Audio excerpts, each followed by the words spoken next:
बेरोज़गारी की बात हमेशा होती है कि बेरोज़गारी बहुत बढ़ गई है, लेकिन एक पहलू है जिस पे बहुत ज़्यादा बात नहीं होती है कि रोज़गार के जो सोर्स हैं या एम्प्लॉयमेंट क्रिएशन की बात की जाए, वो क्यों नहीं हो रही है पंजाब में? देखिए, पंजाब जो है बहुत लंबे समय से इन्वेस्टमेंट में डेफिसिट स्टेट है।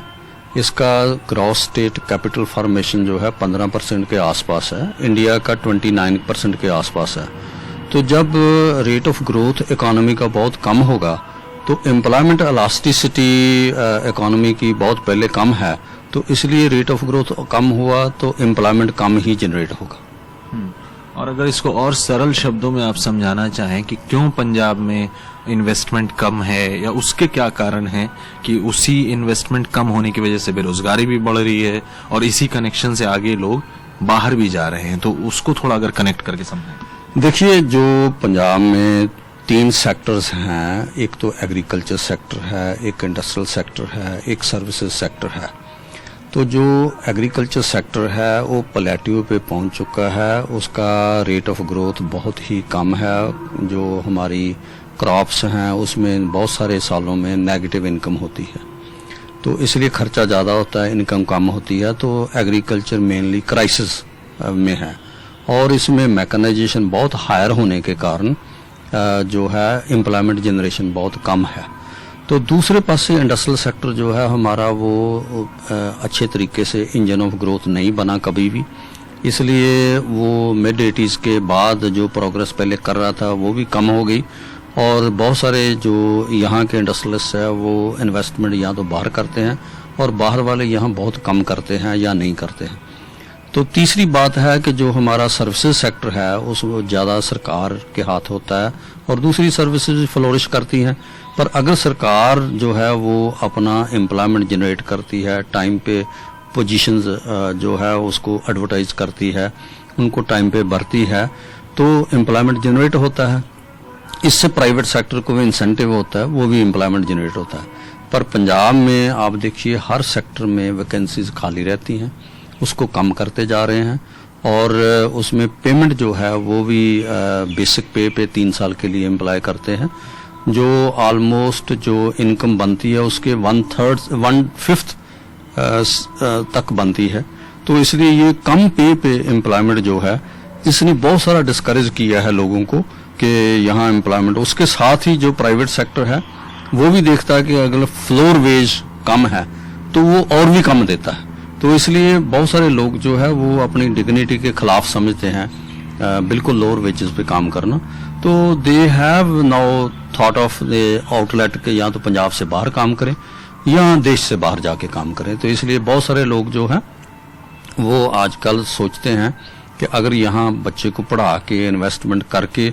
तो फिर अनएम्प्लॉयमेंट फेस करना है, उससे ज़्यादा बेहतर है कि बच्चा बाहर चला जाए, पीआरशिप हो जाए और वहाँ एंटरप्रेन्योरशिप भी जल्दी हो सकती है और उसमें नौकरी भी अच्छी मिलती है and they will be able to earn their livelihood. तो उसके बाद वो क्या करते हैं कि वो कहते हैं कि अगर बच्चा वहाँ सक्सेसफुल हो गया तो यहाँ से भी ज़्यादा अपना जो कैपिटल है वो वहाँ लगाते हैं, तो सारी फैमिली जाने की कोशिश करती है क्योंकि वहाँ वर्किंग तो लिविंग कंडीशन बहुत अच्छी हैं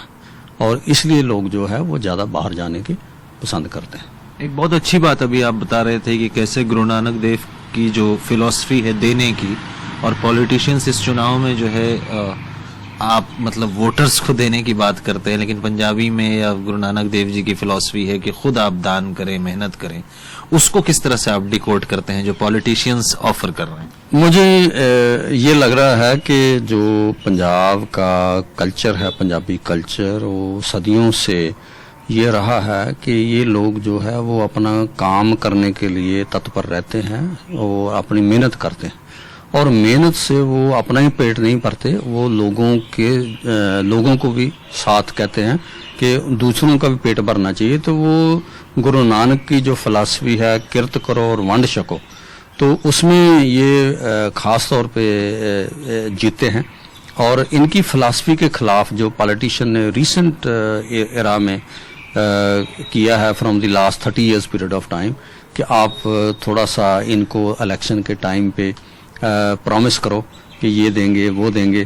तो मुझे लग रहा है कि ये अब कुछ यूथ और लोग भी कहने लग गए हैं कि हमें ये नहीं चाहिए, हमें नौकरी चाहिए। तो मुझे लग रहा है कि जो हमारा लिबरलाइजेशन का दौर आया है उसमें सरकार ने ये सोच लिया है कि हम लोगों ने तो कोई डेवलपमेंट तो करना नहीं है, डेवलपमेंट तो प्राइवेट सेक्टर ने करना है। तो पंजाब में ख़ास तौर पे पॉलिटिशियंस ने ये टेक्निक निकाला है कि आप प्रॉमिस करो, किसी भी सेक्शन के साथ प्रॉमिस करो या जनरल प्रॉमिस करो, पहले किसानों के साथ आपको फ्री बिजली पानी देंगे। अब ये है कि आप कह रहे हो गरीब को या जो लेडीज़ हैं उनको हम देंगे। तो ऐसी चीज़ें करने से मुझे लग रहा है कि पंजाब का पॉलिटिशियन जो है वो ये नहीं सोचता कि आप जो हमारी गुरुओं की, पीरों की धरती के ऊपर जो फिलॉसफी थी उसके बिल्कुल विपरीत चल रहे हैं आप। तो क्या सॉल्यूशन क्या, अगर आपसे पूछा जाए, आप एक्सपर्ट इकोनॉमिस्ट भी हैं पंजाब के, सारे हालात जानते हैं कि कृषि जो है यहाँ की मेन स्टे है इकोनॉमी की, बहुत लोग निर्भर करते हैं, लेकिन उसमें भी अब घाटा बहुत हो रहा है, लोग सुसाइड भी कर रहे हैं, प्राइवेट इन्वेस्टमेंट नहीं आ रही है आप जैसा बता रहे हैं। तो इसका पूरा वे आउट क्या होना चाहिए अगर एक स्ट्रक्चर की बात करें? मुझे लग रहा है कि देखिए जो चैलेंजेस है वो बहुत लंबे समय से यहाँ आए हैं, पर अगर पॉलिटिशियंस चाहें और उनकी विल हो तो ये हल करना कोई प्रॉब्लम नहीं है, क्योंकि पंजाब बहुत रिसोर्सफुल इकोनॉमी है और इसके लोग जो है दुनिया में फैले हुए हैं और पंजाब को किसी किस्म की प्रॉब्लम से निकालने के लिए पीपल आर रेडी। पर यह है कि पॉलिटिशियंस हैव टू लीड। अगर वो लीड करेंगे, यहाँ का टैक्स ठीक कलेक्शन करेंगे, यहाँ investment right kind of investment करेंगे, तो प्राइवेट लोग भी आएंगे, नॉन रेजिडेंट इंडियन भी आएगी और पंजाब की 5-7 साल में प्रॉब्लम जो है हल हो सकती है। बेरोजगारी भी खत्म होने के बेरोजगारी, अगर नए एंटरप्राइजेज आएंगे, नई इन्वेस्टमेंट लगेगी, गवर्नमेंट भी जो है इन्वेस्टमेंट लगाएगी, तो मुझे लग रहा है कि ये बहुत बड़ी प्रॉब्लम नहीं है, इसको सॉल्व किया जा सकता है और अपॉर्चुनिटीज राइप हैं। जे अगर सही तरीके से जो हमारा गवर्नेंस सिस्टम है वो सही चले तो ये अनएम्प्लॉयमेंट प्रॉब्लम जी है सॉल्व करने में कोई बहुत दिक्कत नहीं फेस करनी पड़ेगी। और जी बताएं। और दूसरे जो सेक्टर्स हैं, जैसे आपने कहा एग्रीकल्चर सेक्टर, उसमें भी सोल्यूशन पॉसिबल है और क्राइसिस जो है वो ठीक किया जा सकता है। ओनली प्रॉब्लम है कि विल चाहिए पंजाब गवर्नमेंट की, और अगर गवर्नमेंट की विल हो तो सेक्टोरल प्रॉब्लम्स भी हल की जा सकती हैं, लोगों की प्रॉब्लम हल की जा सकती हैं। अनएम्प्लॉयमेंट की प्रॉब्लम जो है वो उसका सोल्यूशन तो बहुत ज़्यादा लंबा नहीं है, हो सकता है। शुक्रिया हमसे बातचीत करने के लिए। ये रिटायर्ड प्रोफेसर लखविंदर सिंह गिल हैं, पंजाबी यूनिवर्सिटी में इकोनॉमिक्स डिपार्टमेंट के प्रोफेसर हैं, काफी जानकार हैं अर्थव्यवस्था के बारे में और खास करके पंजाब के कृषि क्षेत्र, बेरोजगारी वगैरह को लेकर लिखते भी रहते हैं। तो उन्होंने ये बताने की कोशिश की है कि पंजाब की बेरोजगारी जो है उसको खत्म करने के लिए किसी बहुत लंबे चौड़े प्लान की जरूरत नहीं है, पॉलिटिकल विल चाहिए, राजनीतिक मत चाहिए, नियत होनी चाहिए। तो रिसोर्सेज भी हैं, नए स्टेप्स अगर लिए जाएं, ढंग के स्टेप्स लिए जाएं तो इन्वेस्टमेंट भी आएगा और बेरोजगारी को भी खत्म या कम जरूर किया जा सकता है। पटियाला से अश्विनी मेहरा के साथ मोहम्मद गजाली, एनडीटीवी इंडिया।